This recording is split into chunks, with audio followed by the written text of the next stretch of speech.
Bem, voltamos com um debate reunindo 6 dos 8 candidatos que disputam a eleição de governador em Santa Catarina no mês de outubro. Agora, nesse bloco, candidato novamente pergunta para candidato. O candidato sorteado foi o candidato Carmelito Smigel, do PMN. A quem o senhor pergunta? Vou perguntar à candidata Ângela. Muito bem. O senhor tem 1 minuto para a pergunta, uma resposta de 1 minuto e meio, 1 minuto para a réplica e 1 minuto para a tréplica.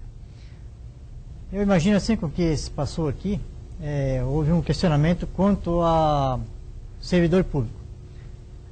Nosso Hospital Municipal São José de Joinville, nós assumimos lá e tiramos todos os que não eram funcionários públicos de carreira e conseguimos fazer uma das melhores administrações dos últimos 20 anos só com servidores de carreira.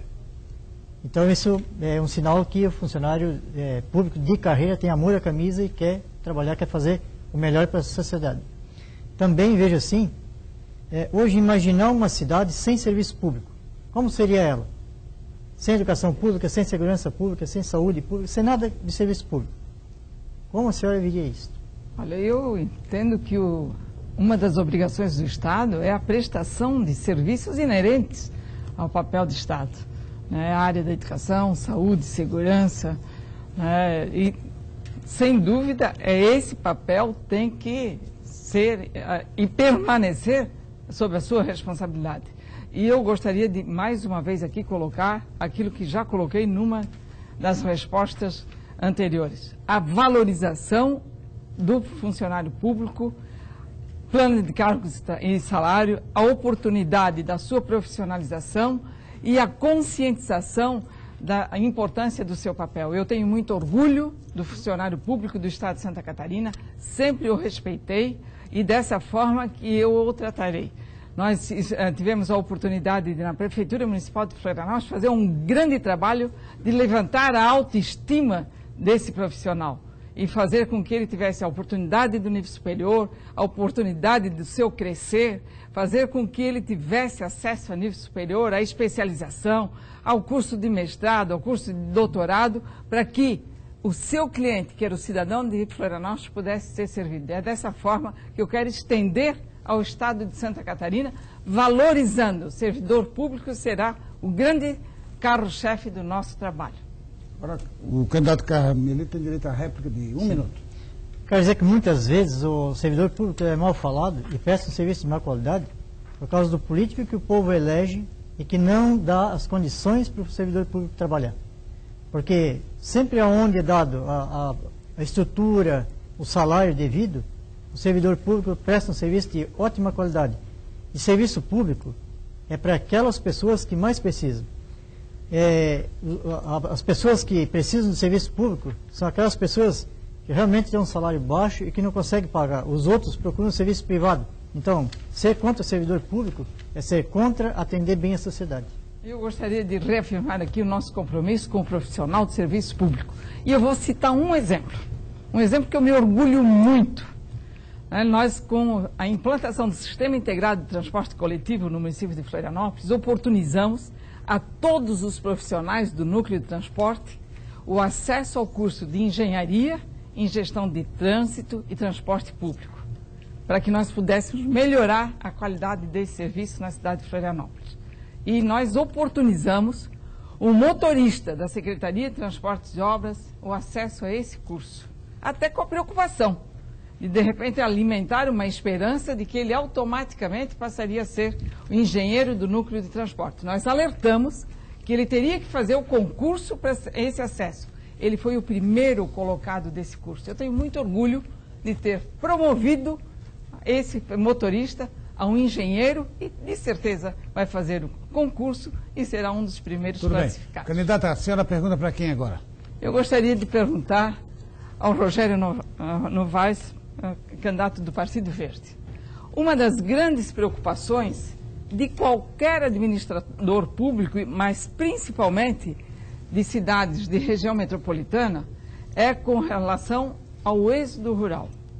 A preocupação das nossas periferias, nós vivenciamos isso em Florianópolis, qualquer cidade, principalmente a industrializada, vive o drama do êxodo rural.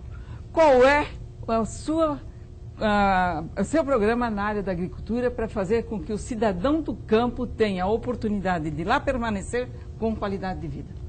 Primeiro, só para informar, Santa Catarina investe menos de 4% do seu orçamento em agropecuária, 3,5%. 4% gasta nas secretarias regionais. Vem mais alguma coisa equivalente a 10% do PRONAF, financiamento para o agricultor. E para piorar a situação, a infraestrutura não suporta essa condição. Resultado, o trabalhador do campo torce para que as cidades aumentem o seu perímetro urbano, para que ele possa trocar a sua terra agricultável de produção de alimento tão importante no mundo por área urbana em lotes de alto valor. Pior ainda, só encontra amparo na saúde, só encontra amparo na educação, na parte do litoral catarinense, na parte da capital. Esses são ingredientes que nós vamos atacar fortemente. Desenhamos um projeto de 3 centros intermodais de grande envergadura. Um ali na região de Araquari, um lá na região sul, Içara,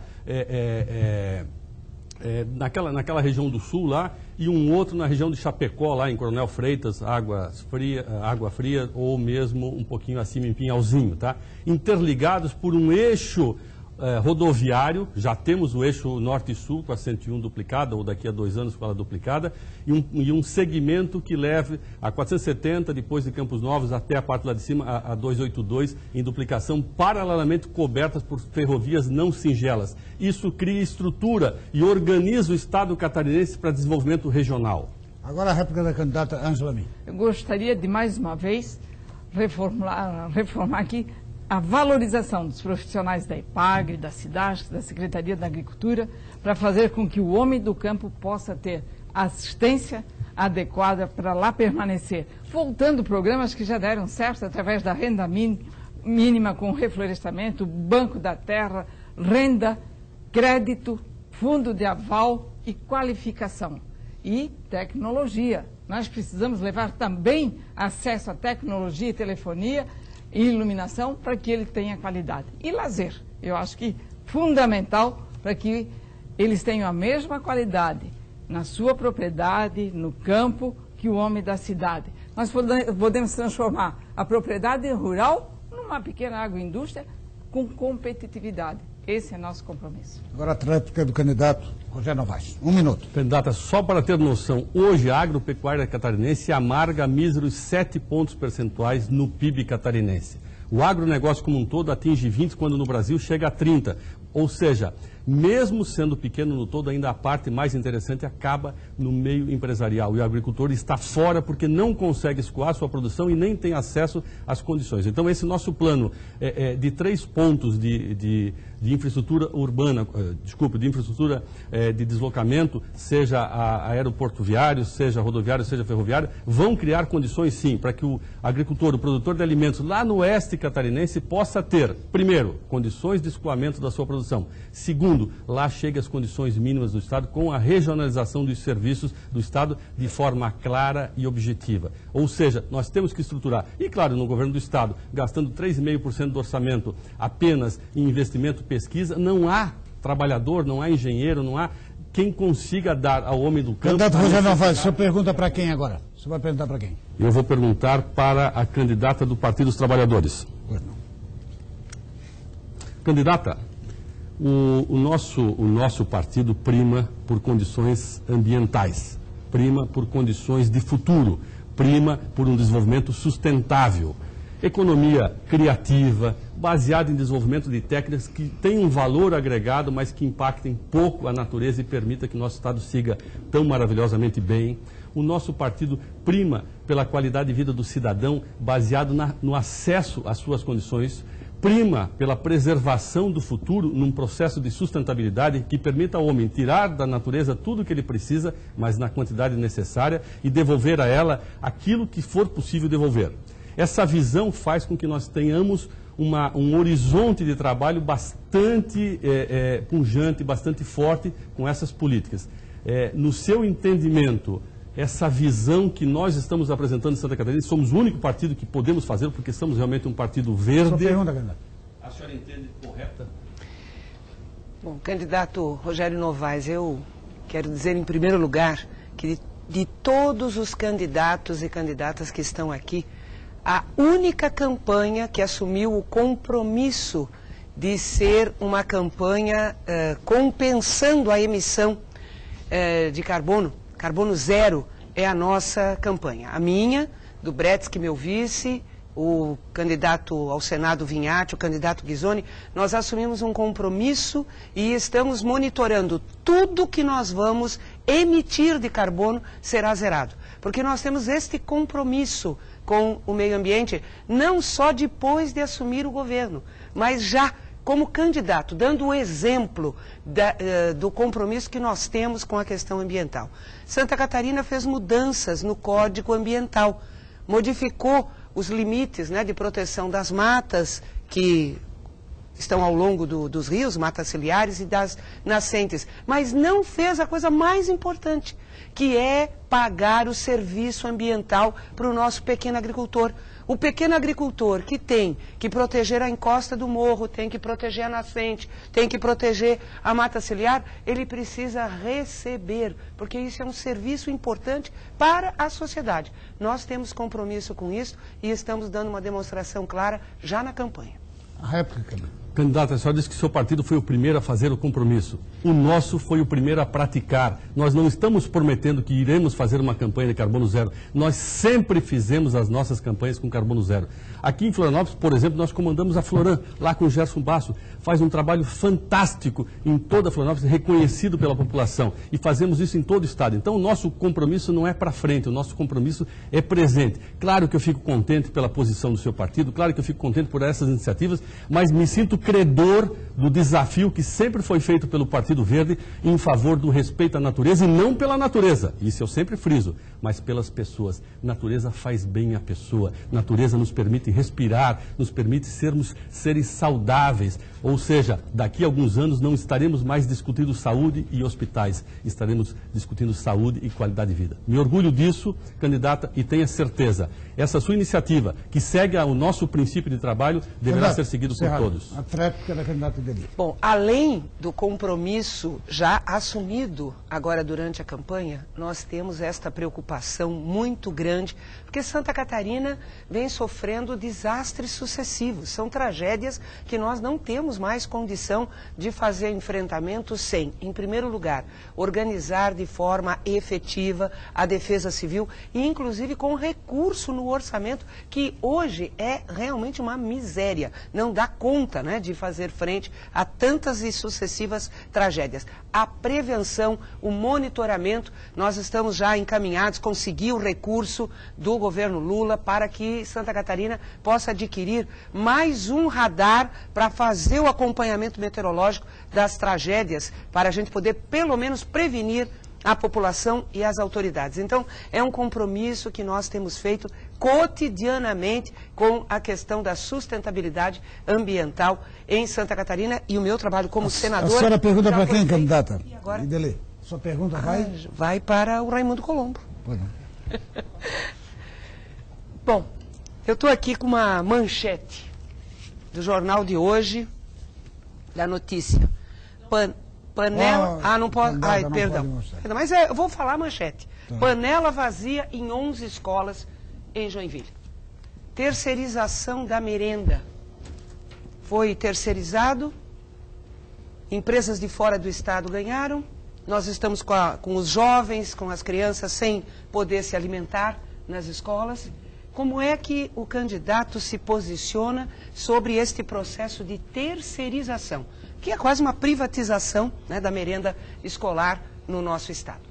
Bom, quero agradecer à senadora Ideli, né, pela oportunidade que me dá e também colocar. Eu, quando fui prefeito de Lages, insistiram muito na terceirização da merenda. Não aceitei.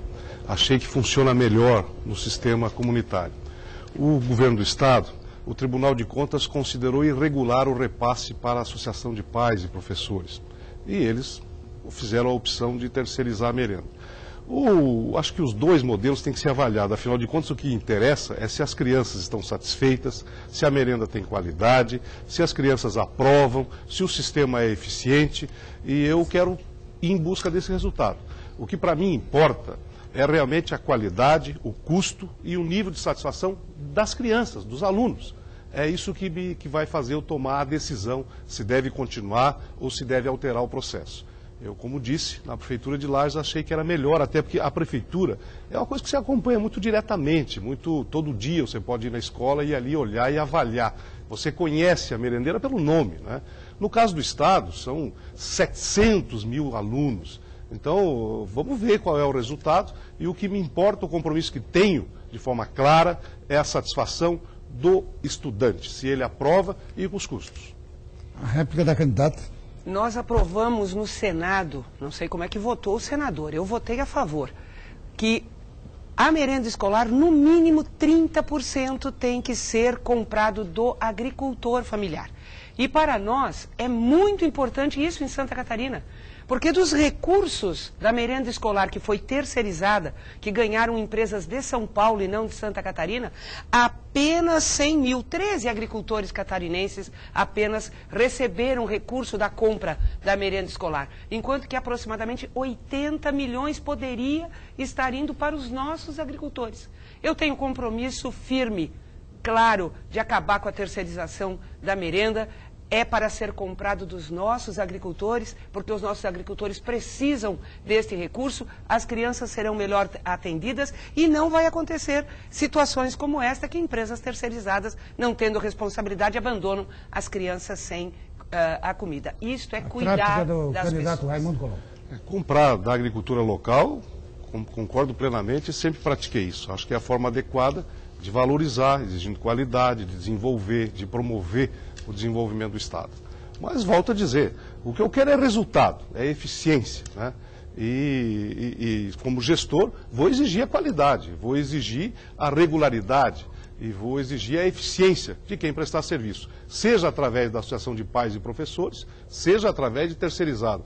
Eu acho que tem que ter a responsabilidade de buscar o melhor resultado. Eu quero conhecer, avaliar essa experiência, que inclusive a primeira no Brasil foi feita por um governo do PT. A prefeita de São Paulo, à época, Marta Suplicy, foi ela quem começou com esse negócio, né? E agora, eu não sou preconceituoso, né? O que eu quero é que as crianças estejam bem atendidas. E eu vou em busca do melhor resultado. O senhor pergunta para quem? Eu vou perguntar para o Carmelito. Tudo bem. Carmelito, na abertura aqui do nosso programa, o presidente da TVBV, o Saul Brandalize, Saulzinho, colocou a questão da 101 Sul, né? A dramática situação da 101 Sul, que impede, atrapalha, prejudica o desenvolvimento de uma parte importante do nosso Estado. Aqui também foi colocado por um dos candidatos a questão do aeroporto de Florianópolis, que atrapalha o desenvolvimento do turismo de Santa Catarina. Eu posso colocar as questões da 282 em alguns obstáculos que ela cria pelo volume de automóvel e pela falta de infraestrutura. São todas BRs, obras federais, a 280 na região de Jaraguá, também outro obstáculo. A questão da 470, a sua duplicação, é um grave problema. Isso é uma coisa que está prejudicando muito Santa Catarina. São obras do governo federal que estão paralisadas ou muito lentamente andando e outras nem sequer começaram. Qual é a sua proposta? Como é que se analisa esta situação? Bom, nós temos dados na internet sobre todas as áreas de funcionamento do Estado, né? Quando eu falei no início aqui, quanto a investimentos de origem de onde viria, foi dados tirados hoje concretos do SEBRAE, que diz Santa Catarina em números.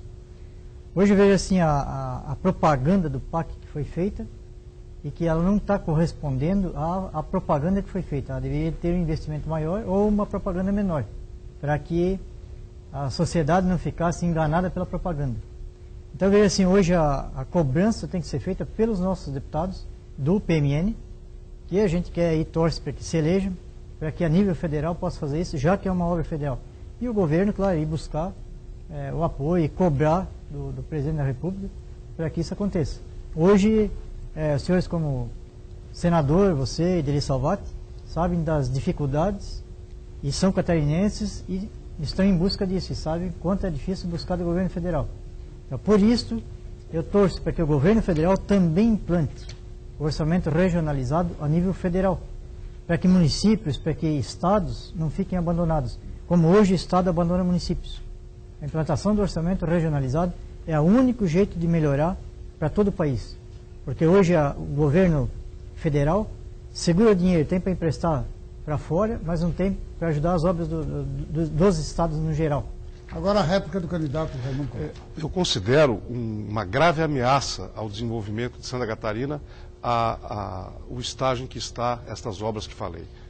Paralisados, ou não foram iniciadas, ou não tem projeto. Essa inanição, essa falta de vontade, de compromisso com Santa Catarina é um problema sério, que pode prejudicar o nosso desenvolvimento, a geração de empregos, o crescimento da economia, a oportunidade de trabalho para a nossa gente. Ora, sem estradas, o caos que está a 470, uma obra federal que ainda não iniciou as suas obras, nem seu processo burocrático, todo o escoamento da produção do oeste de Santa Catarina passa pela 470, atravessando cidades importantes aqui no Vale, como Rio do Sul, como Blumenau, como Indaial, como Gaspar. Isso é realmente uma ameaça ao futuro, ao crescimento do nosso Estado.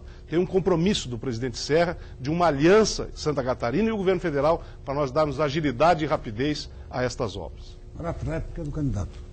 Eu gostaria de dizer que isso são promessas que um governo, que outro governo, que qualquer governo que ganhar o poder vai fazer. A implantação do orçamento regionalizado a nível federal, estadual e municipal vai fazer com que os estados, os bairros e os municípios e os bairros sejam atendidos, e é lei. O governo federal vai ter que distribuir essa verba para que as coisas sejam feitas. Hoje eles prometem e amanhã não cumprem. Então as coisas têm que ser feitas pelos deputados, pelo Senado, para que seja lei. Se o governante quer cumprir ou se ele não quer, ele vai ter que cumprir porque é uma lei. E enquanto for promessa, vai cumprir se quiser. Tudo bem, agora o candidato Carmelito pergunta ao candidato Valmir Martins, encerrando essa corrida. Candidato, você falou há pouco a questão da financeira, que o Estado tem apenas 1% para isso, 1% para aquilo, e eu vejo assim, hoje, os grandes empresários reclamam que pagam muitos tributos. Mas como é que a gente vai compreender isso se também é dito pelo próprio governo que eles ganham terrenos para a implantação da indústria, que eles são isentos de impostos e que quando fabricam, produzem produto de exportação, eles não pagam ICMS.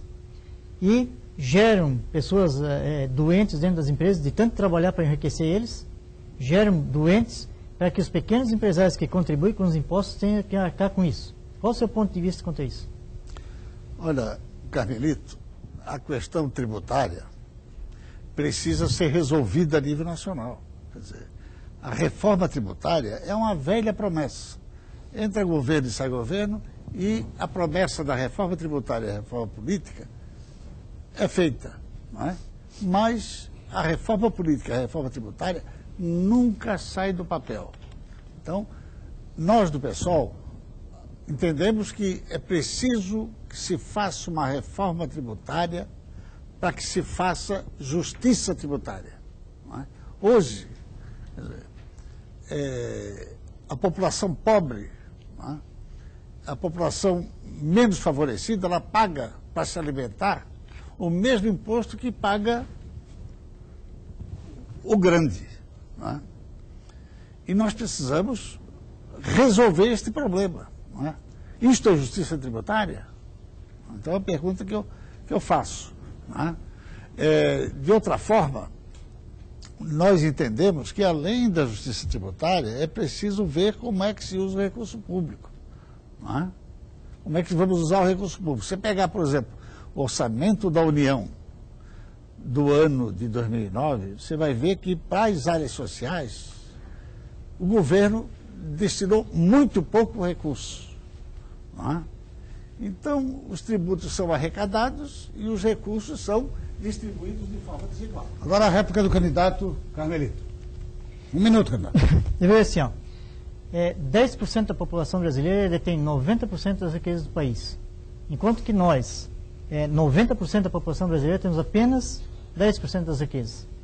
De outra parte, dentro dos governos, o governo hoje arrecada 35,5% de tributos e redistribui isto para a população apenas 5,5%. E o restante ele detém em mãos. Então, há um interesse da burguesia hoje de eleger os seus governos para concentrar, além do poder privado, da riqueza privada, também a riqueza econômica estatal dos municípios, dos estados ou federal, e fica a concentração de renda, tanto privada quanto do Estado, nas mãos de alguns. e o povo fica sem saúde, sem educação, sem segurança, e habitação e tudo aquilo que precisa. Eu acho que é a hora, do meu ponto de vista, de fazer essa mudança, de não simplesmente trocar, mas mudar os governantes. Réplica do candidato, 1 minuto. Eu concordo com o que vem dizendo o Carmelito e queria acrescentar mais o seguinte, olha, se nós pegarmos, por exemplo, o fenômeno da OSX, não é? O estaleiro que vai ser construído ali em Biguaçu, não é? Além desse problema tributário, quando um mega empresário, tipo o Eike Batista, quer construir um empreendimento, o que é que ele faz? Ele distribui recursos para as campanhas eleitorais. Não é? Uma revista de circulação nacional denunciou que na eleição passada o Eike Batista deu para o Serra R$1 milhão e para o Lula R$1 milhão. Não é? E nesta eleição ia dar para Dilma 1 milhão e 1 milhão para o Serra. Não é? Agora, com essa grana toda, não é? Que o Eike solta, tu acha que ele não vai querer nada em troca? Por isso que não sai reforma tributária. Vai perguntar para o candidato Carmelito. Devolve a pergunta. Tá bom. Desculpa. Carmelito, nunca uma causa como... Eu vou voltar ao assunto, o estaleiro da OSX. Nunca uma causa reuniu em Santa Catarina tantos adversários como o caso da construção do estaleiro da OSX, depois que o ICMBio regional deu um parecer contrário à construção do estaleiro em Biguaçu. Ele não era contra a construção do estaleiro, mas contra a construção do estaleiro em Biguaçu. Um parecer técnico por pesquisadores do ICMBio. Não é? Então, políticos se reuniram, empresários se reuniram, foram a Brasília, não é? Pressionar a ministra do Meio Ambiente, não é? Do Ministério do Meio Ambiente, para que o parecer do ICMBio fosse modificado. Foi este o objetivo, o ICMBio modificar o seu parecer. Então a gente ouve aqui no debate, ouvimos, as pessoas dizem, olha, pode construir, mas tem que cuidar com o meio ambiente. Não é? Pode construir, mas tem que cuidar com o meio ambiente. Mas como? Se já existe um parecer dizendo que vai destruir o meio ambiente. Tempo esgotado. A sua resposta. Eu quero dizer, como você citou antes, que esse empresário ofereceu 1 milhão para um, 1 milhão para outro. Mesmo que oferecesse para o PMN, não seria aceito, porque nosso compromisso é com a sociedade. E eu hoje posso dizer com sinceridade, com tranquilidade, o povo de Joinville me conhece e os de fora podem questionar Joinville pelo trabalho que eu tenho feito. Sempre briguei muito e nunca pedindo dinheiro para ninguém. Nunca indo a lugar nenhum atrás de buscar recursos que seja para depredar alguma coisa. Eu trabalho na área da saúde e poderia estar apoiando lá a saúde privada, por exemplo. Ou dentro do meio ambiente, está correndo, hoje o PMN não ser contra isso que está acontecendo. E se você vê em várias entrevistas, a gente bateu contra. Por quê? Nós temos que preservar e ver aquilo que é possível negociar, mas sem prejuízo social. Mas isso não simplesmente palavras, tem que estar em contatos para que os empresários cumpram, porque senão eles prometem, depois quando eles implantam a obra deles, acabou. Tudo bem, agora a sua réplica, candidato Valmir. Veja bem, Carmelito, vou voltar a insistir, porque aqui conversou-se muito, falou-se, não pode ter prejuízo ao meio ambiente. E o parecer do ICMBio é claro, ele diz assim, olha, a construção do estaleiro em Biguaçu, não é, trará prejuízos permanentes, irreversíveis e não mitigáveis ao meio ambiente. Não é? Então a coisa parece muito clara. Não tem como construir ali, porque o meio ambiente da região será altamente prejudicado. E não serão os empregos do estaleiro que resolverão o problema dos maricultores, por exemplo. A maricultura aqui na região emprega, segundo dados da Epagre, quase 13 mil pessoas, considerando os envolvidos direta e indiretamente na produção. Não é? Então, não aceito a ideia de que os empregos que vai criar... Um minuto, candidato. Não é só a gente não aceitar, a gente tem que brigar contra aquilo que vai trazer prejuízo. Vai trazer emprego, é preciso, a população não consegue sobreviver sem salário. Mas há uma necessidade de se fazer uma compensação, mas aquilo que eu falei, por contrato. Porque os grandes, a burguesia hoje só quer levar vantagem. A hora que eles puderem implantar a empresa deles, esquece a população. Então tem que ter um cronograma de investimentos em troca do prejuízo que tem, mas para compensação em outro local.